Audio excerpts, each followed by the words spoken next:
South ఇండియాలోనే అతి తక్కువ ధరలకి రత్నాలనందించే ఏకైక సంస్థ 6JVR. Welcome to Suman TV. భారత ఉపరాష్ట్రపతి ఎలక్షన్స్కి ఎట్టకేలకు నోటిఫికేషన్ విడుదలైంది. ఆ నోట ఈ నోట ఉభయ తెలుగు రాష్ట్రాలతో పాటు దక్షిణ భారతదేశం నుంచే ఉపరాష్ట్రపతి నెక్స్ట్ ఉంటారు అని పేరు వినపడుతుంది. వాళ్ళందరిలో చాలా పేర్లు వినపడినాయి. ఆ వినపడిన వాటిలో ఇప్పటి వరకు కూడా భారత ఉపరాష్ట్రపతిగా లక్ష్మణ్ గారి పేరు చాలా బాగా వినపడుతుంది. ఎందుకంటే జాతీయ OBC chairman, national parliament board, BJP parliament board 11 మంది మోదీ గారితో పాటు కీలకమైన వ్యక్తి. దాంతోపాటు సెంట్రల్ ఎలక్షన్ కమిటీ మెంబరు, తర్వాత రాజ్యసభ సభ్యుడు.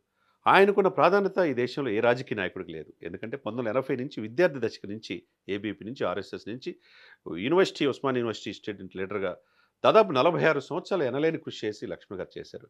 మరి అది ఎప్పుడు వరించిద్ది ఆయనకు ఉపరాష్ట్రపతి వస్తుందా? ఎందుకంటే వెంకయ్యనాయుడు గారు ఉపరాష్ట్రపతి చేశారు. దక్షిణ భారతదేశంలో పాగా వేయాలని బీజేపీ చూస్తుంది. మరి ఆ తర్వాత మనకి 2027 ఆగస్టు వరకు ఉంది. జగదీప్ ధన్కడ్ భారత ఉపరాష్ట్రపతి ఎందుకు అర్ధాంతరంగా రాజీనామా చేసి ఆరోగ్యాలు రీత్యా వెళ్ళిపోతున్నానని చెప్పాడు. మరి రాజీనామా చేసి వెళ్ళిపోయినంత మాత్రాన 2 సంవత్సరాలు ఇప్పుడు చేశాడు కదా, మిగతా 2027 అంటే 3 సంవత్సరాలు ఆల్మోస్ట్ అయిందనుకోండి. ఇంకో 2 ఇయర్స్ ఉండగా వెళ్ళిపోయినప్పుడు ఈ 2 ఇయర్స్ కాలానికి ఎలక్షన్ ఉండదు. ఎందుకంటే భారత రాజ్యాంగం ప్రకారం 68A కావచ్చు, 65 కావచ్చు, 66 కావచ్చు ఏం చెప్తున్నాయంటే మళ్ళీ 5 సంవత్సరాలు నోటిఫికేషన్ విడుదల చేయాల్సిందే. మొత్తానికి నిన్ననే ఎలక్షన్ కమిషన్ నోటిఫికేషన్ విడుదల చేసింది. సెప్టెంబర్ 9న ఉపరాష్ట్రపతి ఎలక్షన్ జరగబోతుంది. దీంట్లో చాలామందికి తెలియనిది ఏంటంటే ఎలా జరుగుతుంది, ఎలక్టోరియల్ కాలేజీలో ఎవరు ఓట్లు ఉంటారు, ఎమ్మెల్యేలు, దాంతోపాటు రాజ్యసభ సభ్యులు ఉంటారు అనేది చాలా క్వశ్చన్స్ ఉంటాయి అన్నమాట. దాంట్లో చూస్తే కనుక ఈ నోటిఫికేషన్ ఇచ్చింది ఆగస్ట్ 8తో స్టార్ట్ అవుద్ది. 21 వరకు అప్లికేషన్స్ ఎవరైనా అప్లై చేసుకోవచ్చు. 25 తారీఖు ఉపసంహరించుకోవాల్సి వస్తుంది.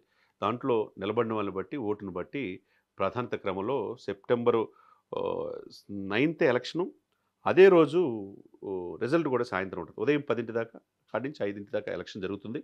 అందరూ కూడా పాల్గొనాలి.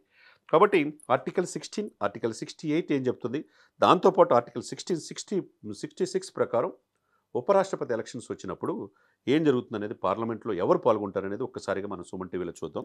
రాజ్యసభలో 233 మంది సభ్యులు ఉన్నారు. ఇప్పటికి కూడా 5 వేకెన్సీ సభ్యులు ఉన్నారు. 233 సభ్యులు రాజ్యసభతో పాటుగా తర్వాత నామినేటెడ్ రాష్ట్రపతి కోటాలో 12 మంది నామినేట్ అవుతారు. కొంతమంది విదేశీయులు కూడా ఉంటారు.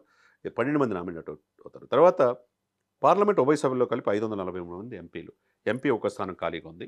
ఇప్పుడు టోటల్గా లెక్కేసుకుంటే ఈ 543 పార్లమెంట్ సభ్యులు, 233 మంది రాజ్యసభ సభ్యులు కలిసి లెక్కేస్తే కనుక 782 మంది ఓటర్లుగా ఉన్నారు. 700 మందికి సమాన ప్రాధాన్యత ఓటు హక్కు ఉంటుంది. దీంట్లో 391 ఎవరైతే వస్తాయో వాళ్ళు విజయం సాధించినట్టు. ఆల్మోస్ట్ 422 ఓట్లు ఇప్పుడు ఎన్డీఏ భాగస్వామ్య పక్షాలకు ఉంది. అంటే డెఫినెట్గా ఉపరాష్ట్రపతి అనేది పోటీ పెట్టినా గెలిచే ఇది బీజేపీ మిత్రపక్షాలకి మాత్రమే ఉంటుంది. కాంగ్రెస్కి అవకాశం లేదు. మరి కాంగ్రెస్ పోయినసారిగా లాగా ఉపరాష్ట్రపతికి సహకరిస్తుందా, లేకపోతే ఎలక్షన్లో ఇప్పుడు మళ్ళీ పోయినసారి పోటీ చేశారు, ఇప్పుడు పోటీ చేస్తారా, ఎలా ఉంటుంది? ఇప్పుడు కాంగ్రెస్ డెఫినెట్గా ఉపరాష్ట్రపతి ఎలక్షన్లో పోటీ చేయాల్సిందే. ఇప్పుడు ఉపరాష్ట్రపతిని ధన్కడ్ని బలవంతాన రిజైన్ చేయించారని చెప్పి కాంగ్రెస్ చెప్తున్న మాట. మరి ఏం జరుగుతుందో చూడాలి. ఏదేమైనా కానీ విజయానికి ఉపరాష్ట్రపతి కావాలంటే సెప్టెంబర్ 9 దాకా ఎదురు చూడాల్సిందే. తర్వాత నోటిఫికేషన్ ఆల్రెడీ విడుదల చేశారు కాబట్టి సెప్టెంబర్ 9 సాయంత్రానికి రిజల్ట్ వస్తుంది. ఈలోపు కాకపోతే 782 మంది ఎంపీల్లో ఎంతమంది ఎవరికి ఓటేస్తారు అనేదే చర్చకి దారితీస్తుంది. బీజేపీ చాలా కాన్ఫిడెంట్తో ఉంది. బీజేపీ మిత్రపక్షాలు ఒకే ఇదితో 11 సంవత్సరాల నుంచి పరిపాలన చేస్తున్నాయి కాబట్టి మాకు కావాల్సిన మెజార్టీ 391 మంది అంటే 422 మంది ఉన్నప్పుడు ఉపరాష్ట్రపతి మాదే కదా అని మోదీ గారు కావచ్చు, అమిత్ షా గారు కావచ్చు పూర్తి విశ్వాసంతో ఉన్నారు. మరి ఏం జరుగుతుందో వేచి చూద్దాం.